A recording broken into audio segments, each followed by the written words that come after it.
Hi, I'm Dolly Vasta, and welcome back once more to For Art's Sake and our holiday show. Ever since I was a little girl, the holidays have always been very exciting to me. The hustle, the bustle, the decorations, and of course the music, both secular and non-secular. And among all of these was the Nutcracker. I was always entranced by the Sugar Plum Fairy and the Parade of the Wooden Soldiers.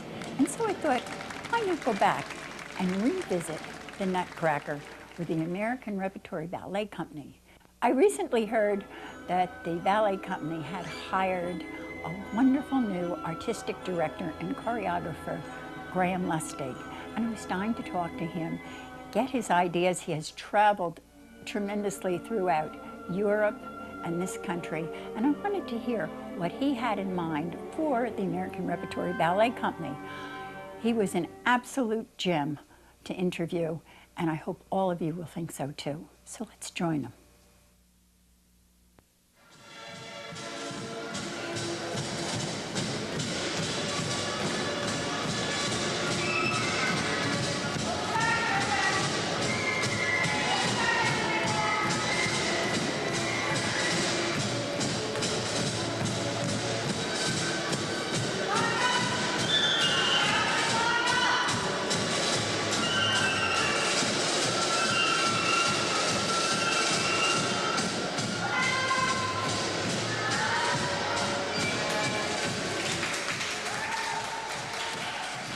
Why did you decide to join the American Repertory Ballet Company?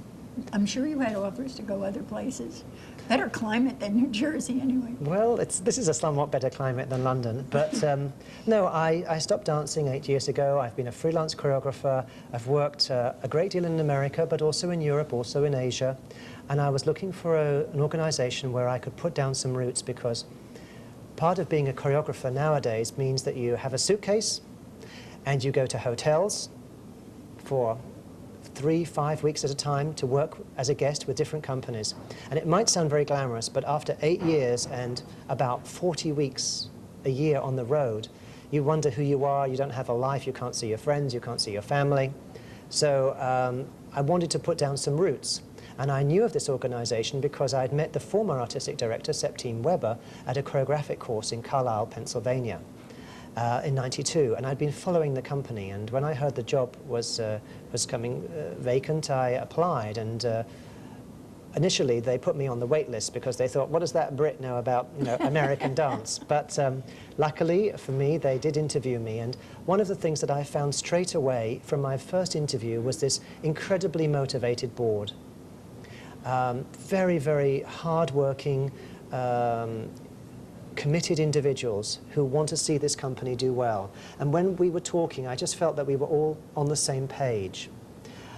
I love the idea that this 45-year-old school is a barrier-free institution, that dance is for everyone. And anybody who can get into the building, we have an elevator here, can have a dance experience, be that from a wheelchair, or a child or a young person who might have some other handicap, blindness or deafness. So I think that's a tremendous accolade for an organization, to be reaching out into the community and serving the dance needs from a perspective of be an adult beginner, a young child, and of course we have a fast track to produce professional dancers, some of whom are coming to perform with the company, the American Repertory Ensemble. So it's a very broad-based organization that presents a very broad-based type of dance work, from the traditional works like the Nutcracker through to very modern, cutting-edge new ballets, new dances with new choreographers, with new music. We perform at the State Theatre, at the Mercator, at the Trenton War Memorial Theatre. This time, for the first time, we're performing at the NJPAC with the New Jersey Symphony Orchestra. So I mean, which choreographer wouldn't want to come here and sit between New York on the one side, Philadelphia, and be working with a very educated audience? I mean, here in Princeton, there's, you're really dealing with a very, very fine class of people who are coming in to see the show. They've seen a lot of theatre, they've seen a lot of musicals, and if this company was located in the middle of America, you'd have to have an entirely different brief perhaps then you would be trying to present more of the traditional ballets, because people in that community didn't get to see. Here, we don't have to try to be New York City Ballet or the Pennsylvania Ballet. We have our own theme, our own atmosphere, and our own style. And that's a very, very attractive thing for any choreographer to come and be part of.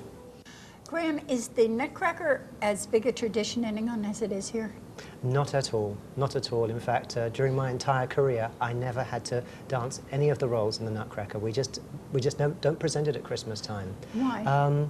I don't really know why. I think that the New York City Ballet, under the leadership of Mr. George Balanchine, began a very strong tradition here in America, and that has satellited across the country. And many, many companies now and schools present different types of productions at different scales, some of them extremely grand. But of course, it is a very enduring Christmas story. Based around a Christmas many years ago, when a little girl was given this rather unusual gift from a rather unusual uncle, a Nutcracker doll. And she imagines this doll transforming into a gallant young officer. And then she has this dream where the mice that are nibbling away at the crumbs on the floor are transformed into rats, and there's a whole battle between the soldiers. So all of the elements of her party scene come back to haunt her, and then of course she's the heroine of the story, and she saves the young cadet, and they go off to the land of sweets, where there was this wonderful, you know, like a child's dream of every dessert you could possibly imagine dancing for you. What could be better than that? So that's how the Nutcracker is presented here. But I mean, of course, it was premiered in 1892 in Russia with a wonderful score by Tchaikovsky. But somehow or other in England, we have a tradition in the theatre often of pantomime, the pantos, at Christmas time. And so we have ballets like a ballet like La Fille Malgarde by Frederick Ashton, in which, you know, again, it's a sort of thwarted love story where she's trying to marry off her daughter to a wealthy landowner. And of course, she's already fallen in love with the young farmer's son next door.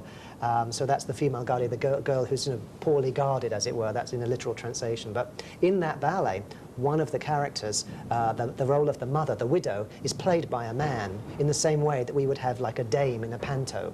So a very, not a you know, a travesty role, but something that's incredibly, you know, like a cartoon, you know, with lots of comedy in it. So we have a slightly different tradition of Christmas storytelling ballets. Well, as a choreographer, when you found out you were going to be doing it, then you didn't have any preconceived ideas on how it should be done. Not at all. Because for years I have watched it and I've always loved it. That's the Christmas season to me, is the Nutcracker. And it also seems that forever the dance has been the same. It becomes very, or it became very static, rather. That no longer seems to be the case, though, anymore. Everyone seems to be coming up with another version of the Nutcracker. Indeed, and I think that's just a reflection of where we are in the ballet today. I think that whilst a company like American Repertory Ballet is still presenting classic works like the Nutcracker at Christmas time, later in the season we're doing Romeo and Juliet. At the same time, we're looking at dancers who have a tremendous ability to do other types of dance, more modern types of work, where recently the ballet mistress Elaine Kudo took Japanese movement and wove that into a new dance. So in fact, it's oftentimes, as a choreographer, you kind of look at the material, you look at the dancers, you look at their skills, their abilities, their strengths, and you try to think, how can I enhance that? How can I help them to grow as artists? How can I challenge them, sort of throw down the gauntlet and say, try doing this? And that way they stretch. So in a way, whilst, you know, you're saying, you know, that the Nutcracker is changing, I would say the climate in the ballet world is changing too. We're no longer just presenting the ballets on point that you would imagine, you know, like a tutu. This is a very vibrant, young, energetic, cutting-edge company with a lot of other work and sort of some real teeth behind those smiles, you know. Well, I also was reading the bios of your dancers, and the company is a 21-member company, but they're from all over. They're so diverse, and their backgrounds. One was trained with the Harlem Dance Company, if I'm not mistaken. That's right, yes. And that's where you would get a tremendous amount of difference in technique Absolutely. And ability and just their life experiences. You know, we have a gentleman from Argentina, a lady from Brazil, another lady from South Africa, a lady from Australia, a gentleman from Jamaica, Americans, children who are second generations of Korean or Greek parents. And so that brings such a depth and added dimension to the artistry that they bring to the studio and also to the stage. So it's a very, I call us the United Colours of Ballet, rather like, you know, that advertisement. What were the specific changes that you yourself made to personalize your version of the Nutcracker this year? Well, this version was created about 36 years ago by the founder of the school and the company, Audrey Esty. And it premiered right here in Princeton. And in the last few weeks since we came back from our tour, I've been able to make some changes to the production. I've introduced the idea of that Uncle Drosselmeyer is taken now by a dancer. That role used to be performed by a very wonderful actor, but now it's being performed by a young dancer in the company. So that allows for a very different interpretation. And the role of the nephew that he brings to the party is also being danced by a company member as opposed to a student. So suddenly that introduces two very strong male roles which can interact. So I've tried to strengthen the rapport that the Uncle Dross has with the young Clara. And meanwhile, I've made some other small changes in the production, re-choreographed certain of the divertissements in Act 2, and we're also doing some other small changes. Some of the decor has been repainted, some of the webbing has been stretched, there are a few new costumes. So there are sort of some of its maintenance and some of its conceptually changing things in a small manner that would dovetail in. And finally, in the party scene, there are many wonderful dances with the children, and there were other dances for the parents. So I created a new dance, which is the children and the parents, because I thought in a family scene like that, it's very nice if you get the sense that everybody's dancing as one. And they really do at a party. I mean, Yes, of course. it's very realistic and normal. Especially for that time, too. Right.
As you can see, this Nutcracker has a cast of thousands, and it's wonderful to be rehearsing here today on Sunday as we get together everything for our forthcoming premiere at the MacArthur Theatre. And here are a few cast members I just wanted to introduce to you. This is Kate Melodia. Hello, Kate.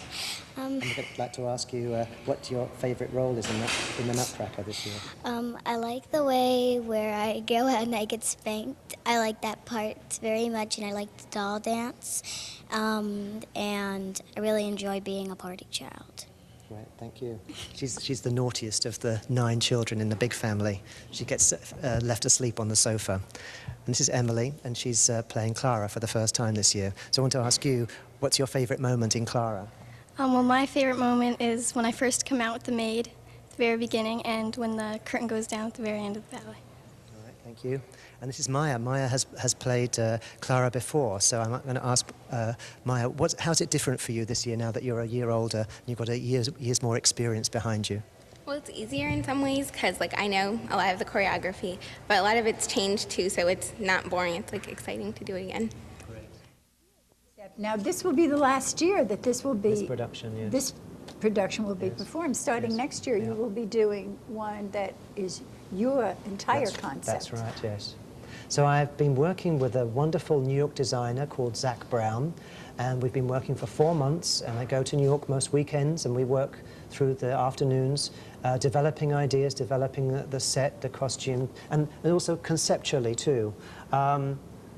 But I'm working towards an idea which would, if we think about the original Nutcracker went on in 1892, well, if I think about where we were at the early part of the 90s, our sights are set towards the new century. That's just natural. And so I felt that it would be rather nice to look, rather than setting the Nutcracker back 20 years at the time of sort of Dickensian times, where they're wearing big hoop skirts, because a lot of what is going to motivate movement is what the dancers are wearing. If you have a lady dressed in a big hooped skirt with a bonnet, she can do a certain type of movement. If it's a more emancipated time where she's not wearing a bustle and all of that, very tight corsetry, a more emancipated time, let's say 1910, where it was fashionable for women to smoke, women were just about to get the vote.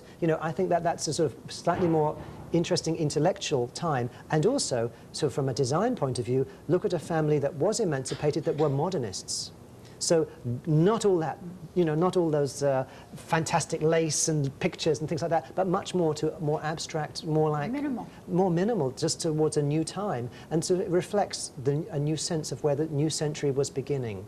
And at the centre is still a very lovely family story. I'm not, leaving that behind at all.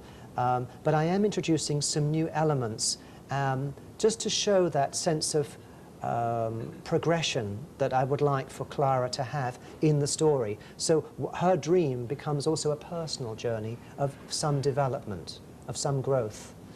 And I'm going to have the role danced by 2 different dancers. The young girl at the party will be one of our very fine students from the Princeton Ballet School.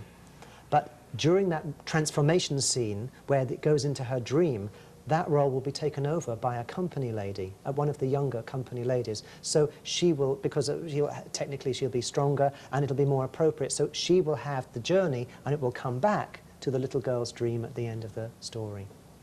Would you rather work to, well, I say canned music, but it's not, it's taped.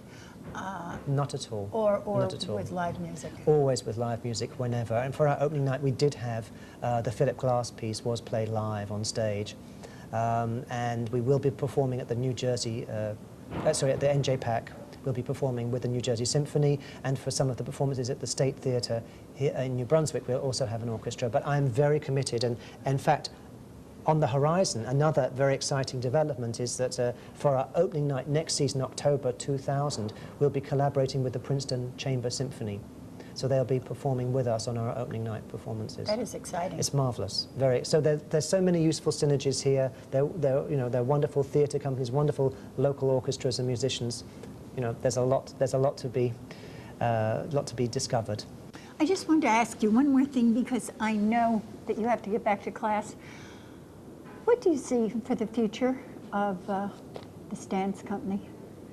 I see a very exciting future. I think the company is poised to break through the next glass ceiling above it. We're going to be presenting some wonderful new ballets, presenting some of the best young American choreography.